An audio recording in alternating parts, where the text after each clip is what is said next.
Okay. Morning. If you will, turn to number 302. 302.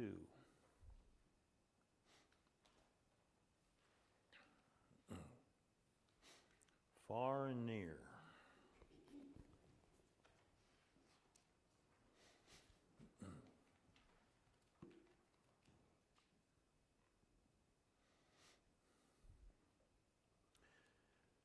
Far and near the fields are teeming with the waves of ripened grain. Far and near their gold is gleaming o'er the sunny slope and plain. Lord of harvest, send forth reapers, hear us, Lord, to thee we cry. Send them now the sheaves to get ere the harvest time pass by. Send them forth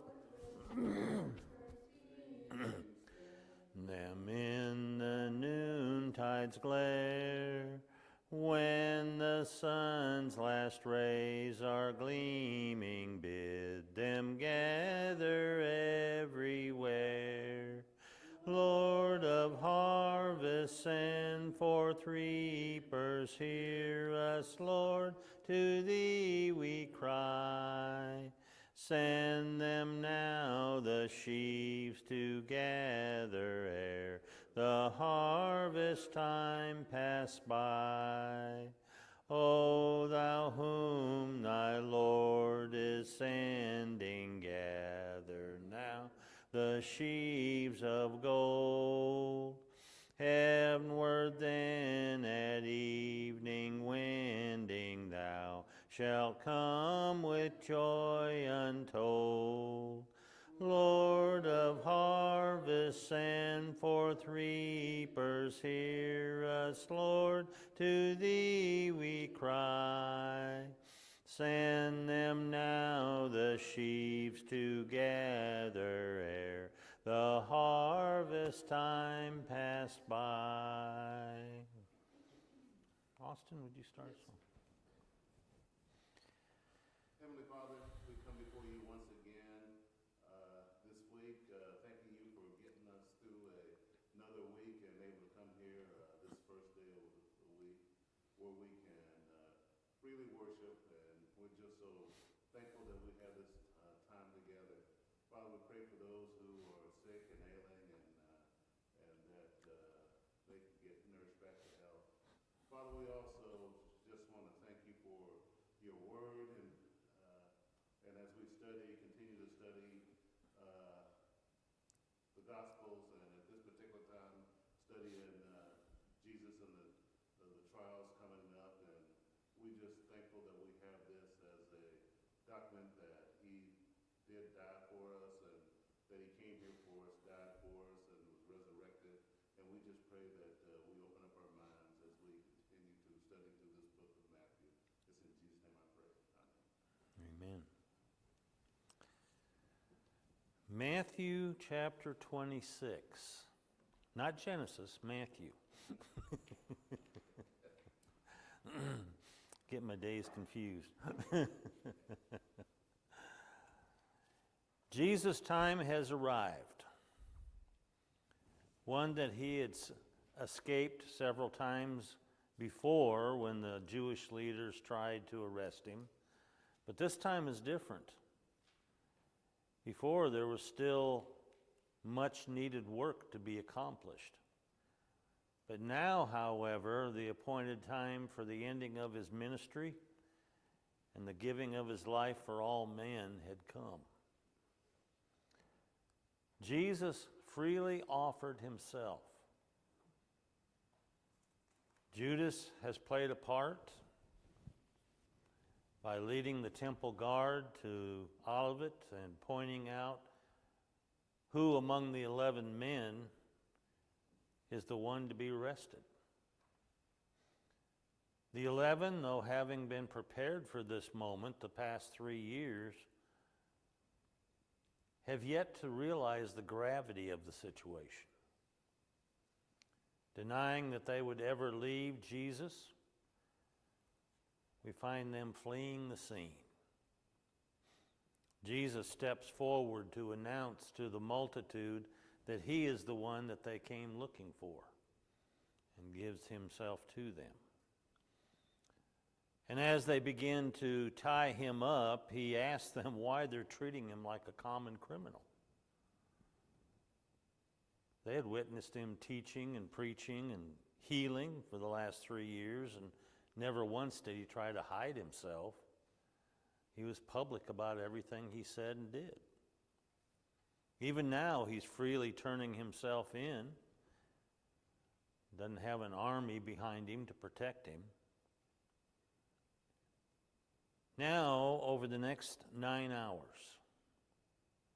Jesus is going to be tried by the high priest, the chief priests. Then he's going to be taken to Pilate. Pilate's going to send him to Herod. Herod's going to send him back to Pilate. He's going to go back and forth all that time. And during the time, he's going to suffer beatings and mockings and scourgings, preparing him for his walk to Calvary. Only John and Peter will watch part of the trial. The rest of the disciples have scattered elsewhere. In verse 57 of chapter 26, Matthew says, "And those who had laid hold of Jesus led him away to Caiaphas, the high priest." How many high priests did they have? Well, one of the Gospels talks about Annas. Annas as a high priest. I guess he was the father-in-law of Caiaphas. Uh-huh. I couldn't tell whether they had two or, because in one of the other accounts said Annas at this time, used the word at this time, was the high priest. But then Caiaphas they referred to as high priest too. Mhm. So Yeah. I don't know if they had. Well, Annas is the official Jewish high priest.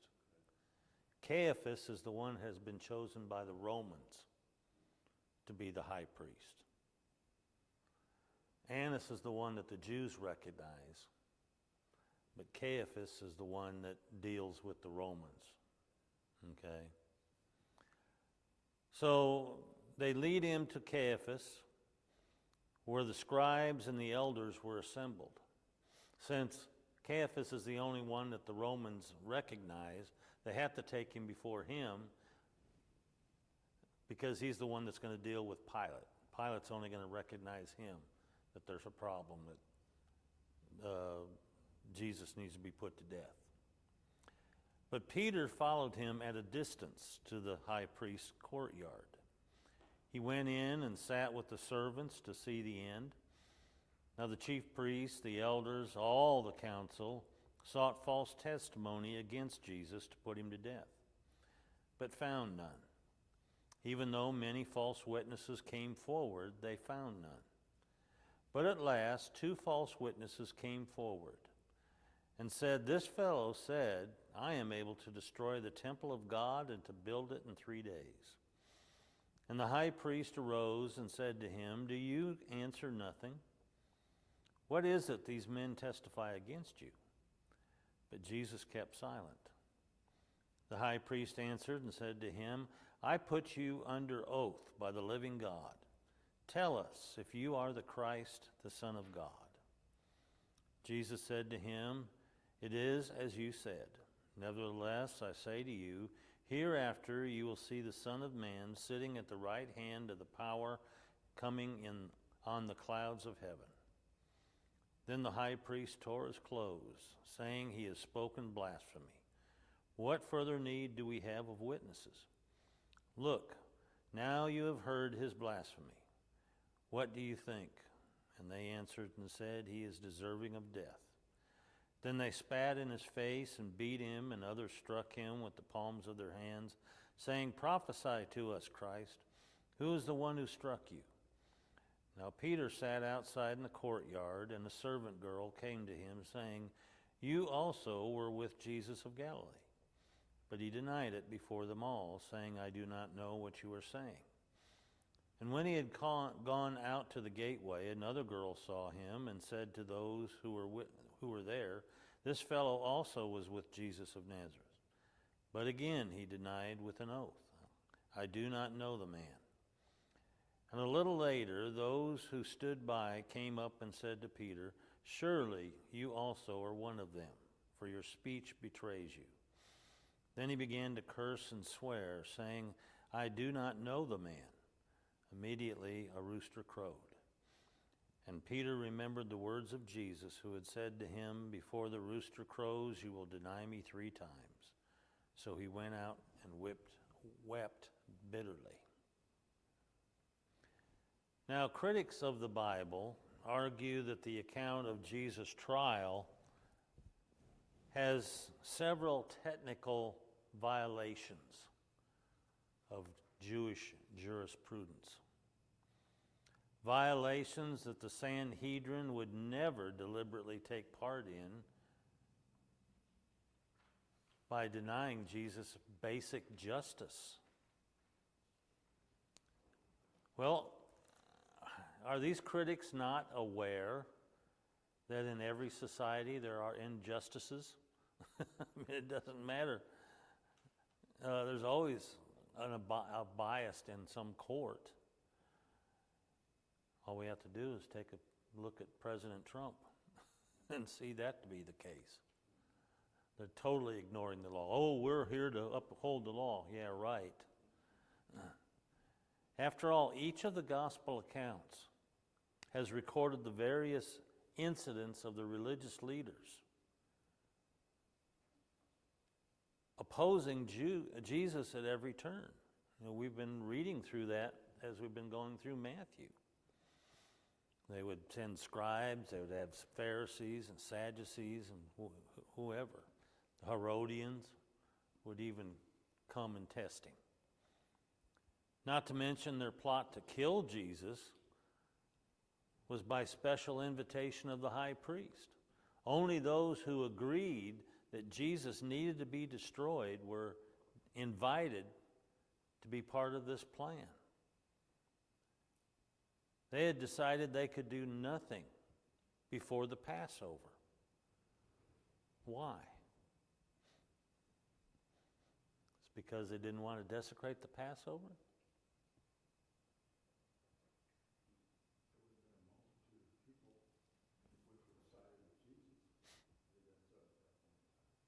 Yeah, they feared the people. They didn't care about breaking the law. They feared the people. That's all that they cared about. But when Judas offered them the opportunity to capture Jesus, they jumped at the chance. They stopped caring about doing anything on the Passover.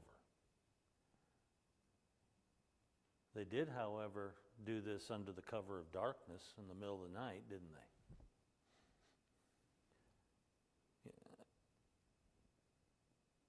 There are those who view this as a non-trial and really nothing more than a grand jury of what's going on here. Since the Romans had deprived the Sanhedrin of the power to execute the death sentence, they became nothing more than, I guess, a grand jury to bring forth charges to present to the Romans, who would then execute the sentence. But really, this isn't really even in this particular case, it's not even a grand jury, is it? I mean, what do grand juries do?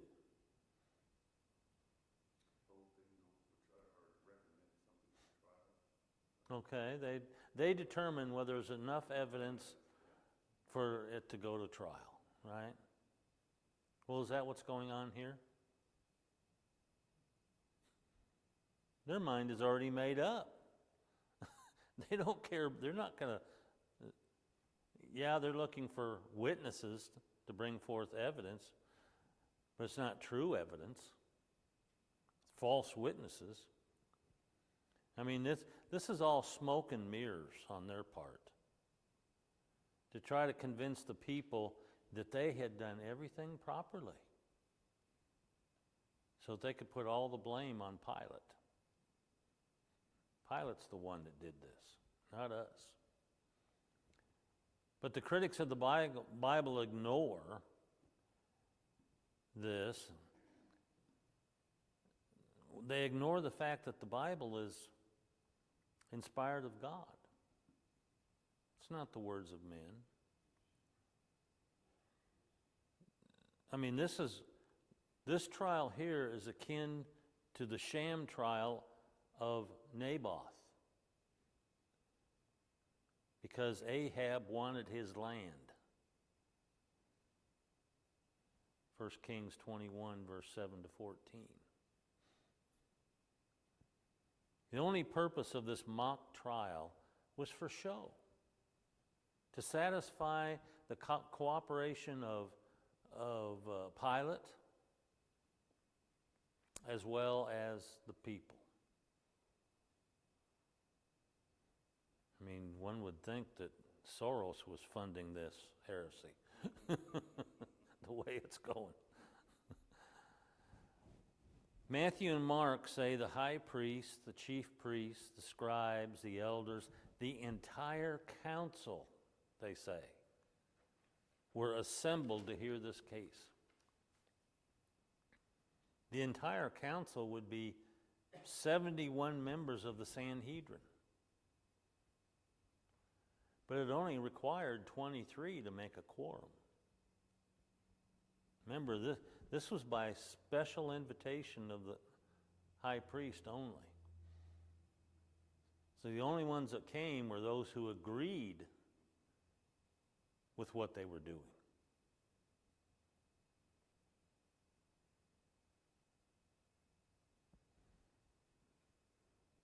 Most likely,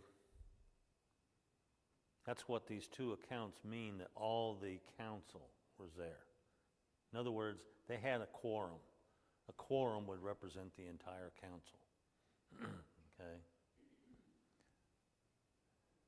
That there should be a large gathering of people in the courtyard of the high priest's palace shouldn't surprise us. They had been waiting for this moment. These wicked men would not stop they wouldn't stop at anything to accomplish their goal.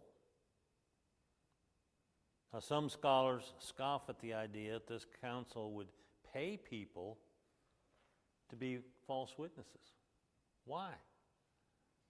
Why should that be a shock? Didn't they pay Judas?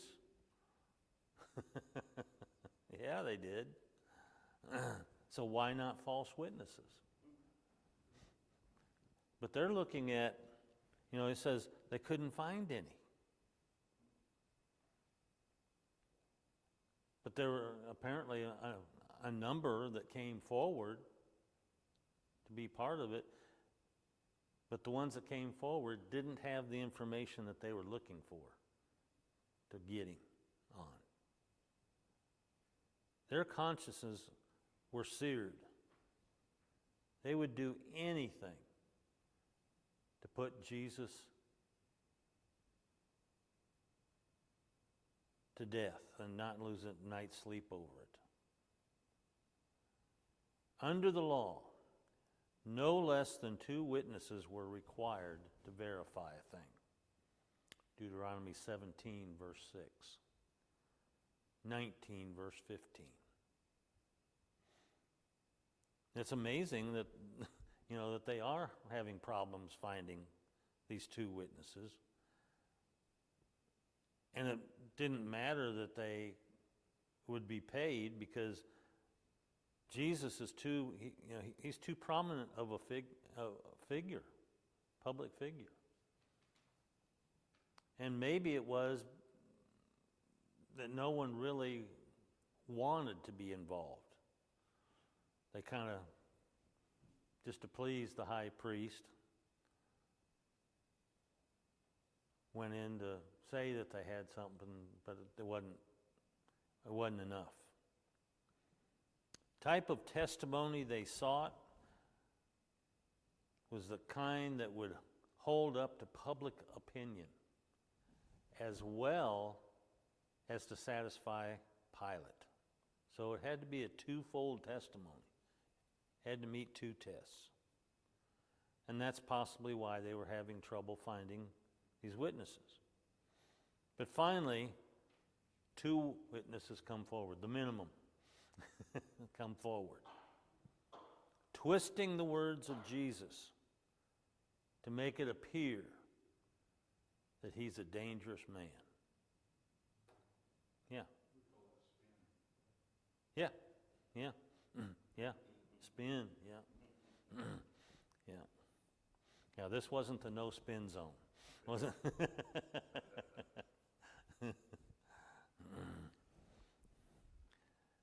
Mark's version makes it a little bit clearer. Mark 14, verse 58.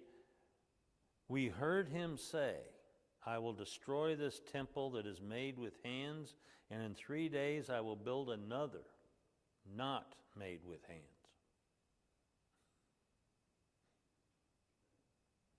Your point?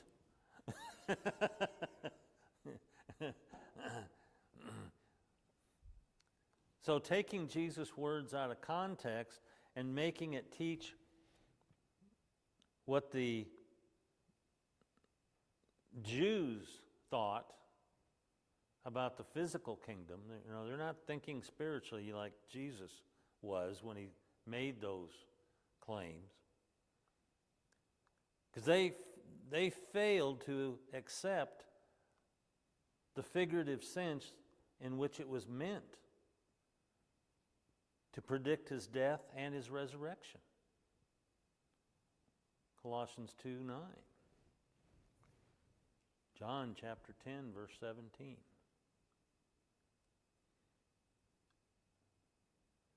So this accusation served as the foundation by which they could please both the people and Pilate. They got him now. Because by repudiating the temple, Jesus could be tried as a rebel,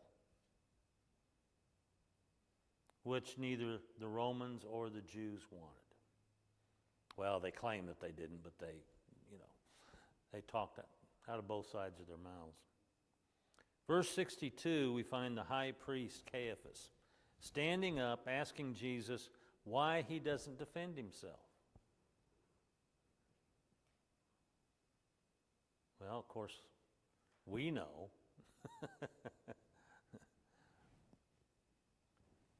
Jesus knows there's no point. What's the point? Their minds are made up. The insufficient evidence against Jesus by the two false witnesses was really not enough to persuade Pilate or the people. Otherwise, the high priest would have been satisfied. He wouldn't have asked Jesus anything. I mean, their case was flimsy, to say the least. But perhaps the high priest thought he could get Jesus to say something that they could really use against him. This offer for Jesus to defend himself was nothing but a baited trap. Like so many questions that the Jewish leaders had posed to Jesus before, over the last 3 years. But Jesus refused to give in, as he has done before, refused to answer them. So the high priest tempts him once again, this time rephrasing the question.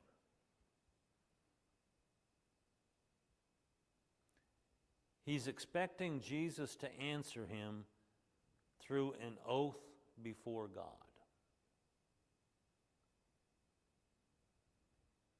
And the challenge is for Jesus to admit whether or not he is the Christ. Are you the Messiah everybody's been looking for? Are you the Son of the living God?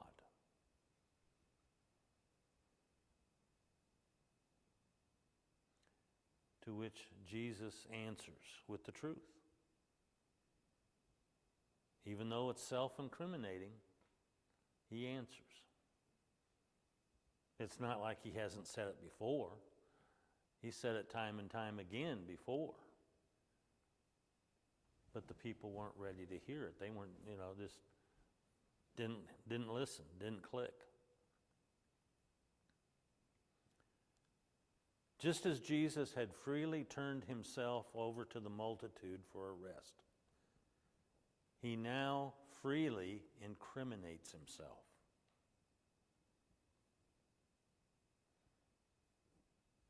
That is, in the eyes of the ignorant, he does. For those who believe that Jesus is not God,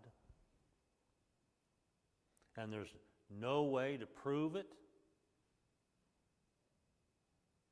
the reaction of the high priest right here destroys their doctrine.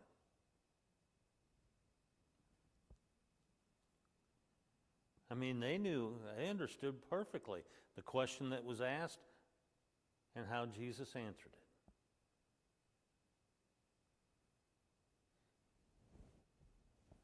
I mean, here we find, before all these witnesses, Jesus has just committed blasphemy, according to the high priest and the council. Blasphemy is a capital offense. That's a perfect reason to put him to death. Being the Son of God, are you the Son of God? He asks him. That's equal to saying, are you God? And Jesus said, yes. You admitted it. You said it. John 5, verse 18. Admitting that he was the Messiah was not enough to accuse him of blasphemy. For there are many false messiahs, right? Jesus had warned there's many false messiahs, and there's going to be more after I leave.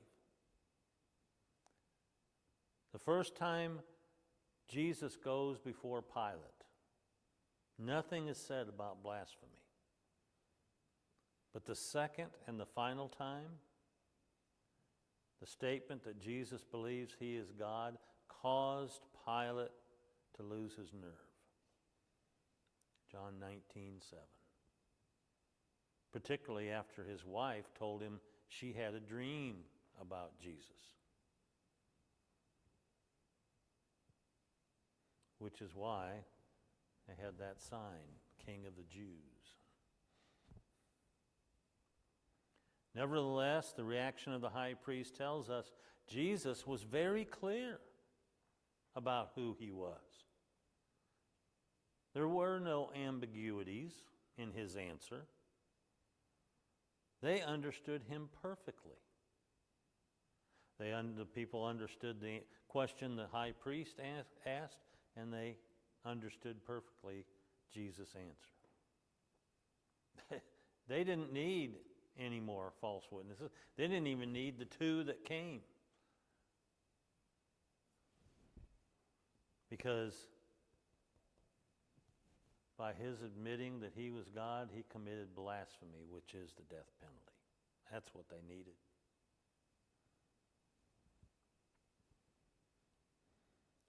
Jesus' answer was in accordance with God's interpretation, not the Jews' misconceptions.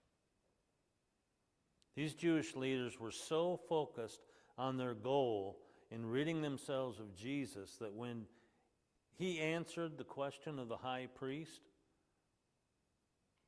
they didn't even stop to consider, well, maybe he is the one we've been looking for.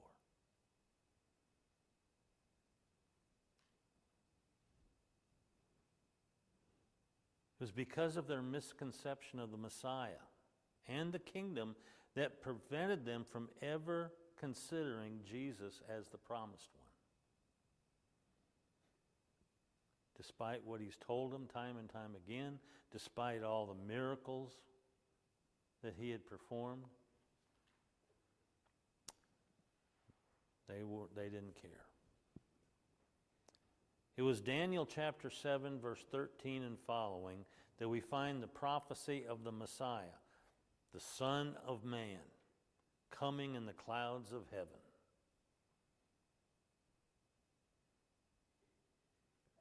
Which pointed to the fact of what Jesus declares here in his answer.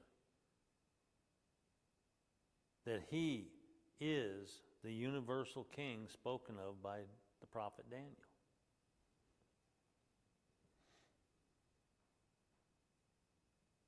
At Jesus' answer, the high priest did what? Tore his clothes, yeah. King James says he rent his clothes. Rending one's clothes was customary in that day to express dismay, express shock, indignation. So everyone around would realize how this person felt.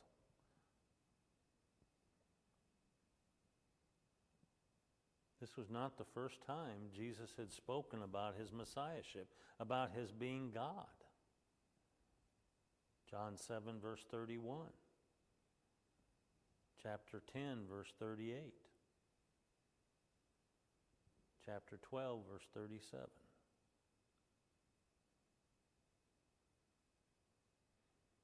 As I said, it's just that no one was listening before. No one was tuned in to what he was trying to tell him. So the high priest rends his clothes, and then he asks for a consensus among the council and the elders. And they all agree the death penalty is what he needs. Death penalty was normal for blasphemy, for being a false prophet, for being a rebel, which they would claim all three in Jesus' case. False prophet because he wasn't able to tell them who struck him.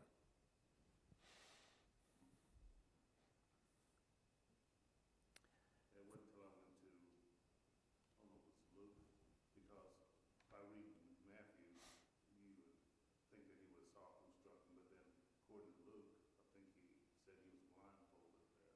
Yeah. So, that's why they asked him who struck him. Mm-hmm. I think Luke 22 or something. Yeah. Yeah. Yeah. I Verse. was testing him there, but yeah. Yeah.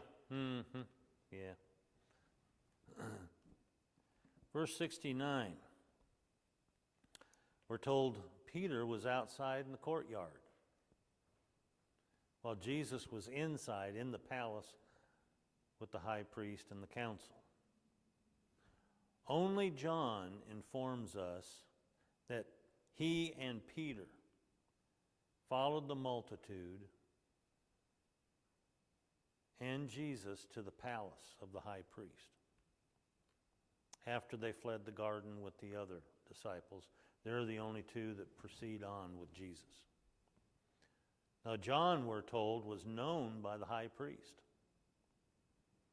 and was allowed to go inside with Jesus into the palace. So he witnessed everything that was said and what occurred there. Peter, on the other hand, though concerned for Jesus, stays outside in the courtyard, tries to fit into the crowd, decides to sit down near a fire where there are other people doing the same, trying to warm himself. And a maid moves in closer to the fire to catch a better look at Peter, because she believes she's seen him before. Josephus says that these young girls, these maids, were the keepers of the door. the gate into courtyard. So for a servant to be on duty at night demonstrates how extraordinary this particular event was.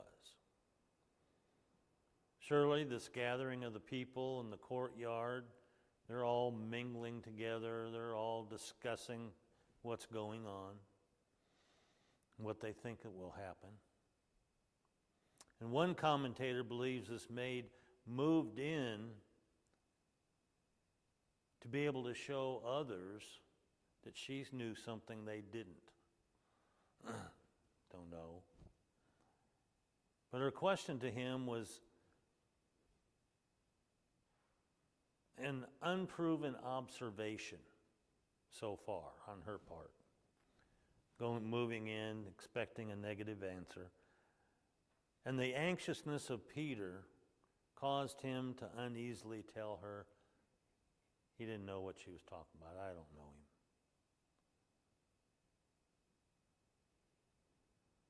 A little bit later, another maid asks him a question again, and he denies a second time. Now remember, we're in between the two crowings of the rooster. It's between midnight and 3 a.m. The cock crowing is the 3 a.m. watch. That's referred to as the cock crowing watch or whatever. So it's going to be 3 a.m. when Peter denies him the third time. Matthew states the second time he denied, Peter swore with an oath to God that he didn't know Jesus. What has he just done?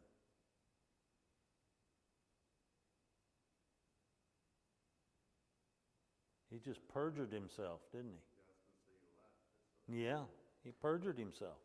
Under oath, he perjured himself. Then John tells, if the third time was 3 o'clock in the morning, he says an hour later, the third time. So an hour earlier would have been 2 a.m. This was the second time that he denied.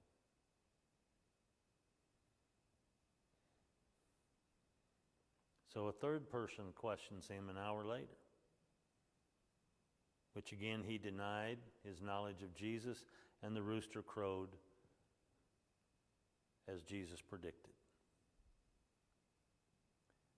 The idea that Peter began to curse and swear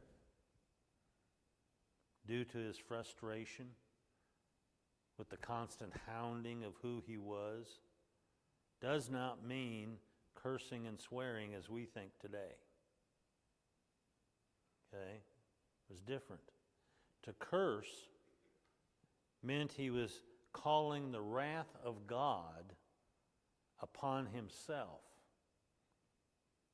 if he was not telling the truth. And to swear meant that he was invoking God as his witness that what he was saying was the truth. Huh? When you know that you murdered yourself, Yeah. lying, and then bringing God into Yeah. the backing up on this perjury. Yeah. Yeah. As God is my witness, I'm telling you the truth. I don't know this man. Yeah. So Peter's sin consisted of his invoking God's approval of his lie.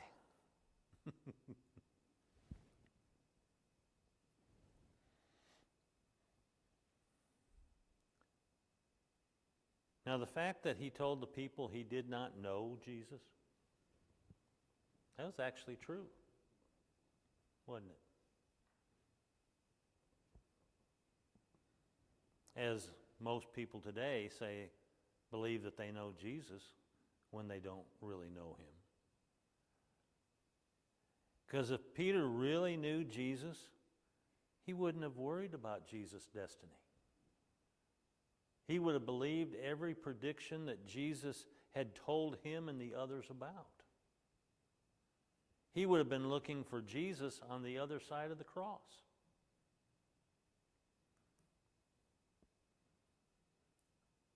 The crowing of the rooster meant nothing to those waiting for the end of this trial, of this meeting. We won't call it a trial. But it meant everything to Peter. He might have remembered Jesus telling him and the others, "He who denies me before men, him will I deny before my Father in heaven." Matthew 10:33. Not to mention the words that Jesus had said earlier that day, that Peter would deny him 3 times before the rooster crowed. At that, he stumbles out of the court and wept bitterly, realizing what he had done, realizing his perjury, realizing he felt no longer felt worthy of Jesus to be near him. The shame of what he had involved himself in, that he wasn't as strong as he thought he would be, when he told Jesus he would never deny him.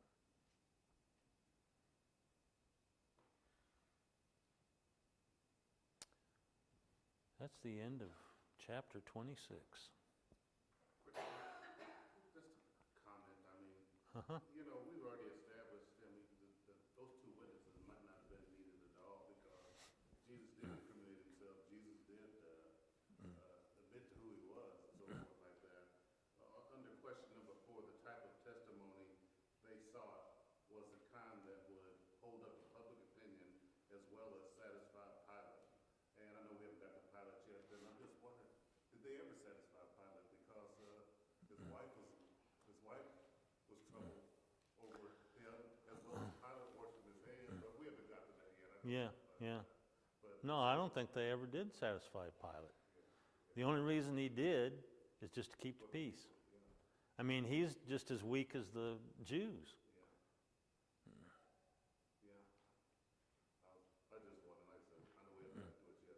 But Yeah, which is why he washed his hands. He said, I'm washing my hands of this. Yeah. Well, you can wash all day long, and it's not going to rid of what you've done. All right. Anybody else?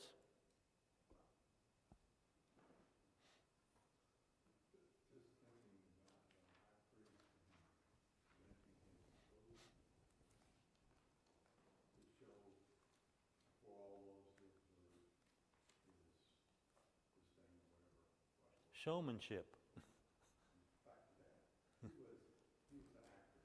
Yeah. He was part of this whole theatric scene of attempted fakes and so forth. So what was he internally thinking? Makes you think he might be thinking, we got him. It's joy.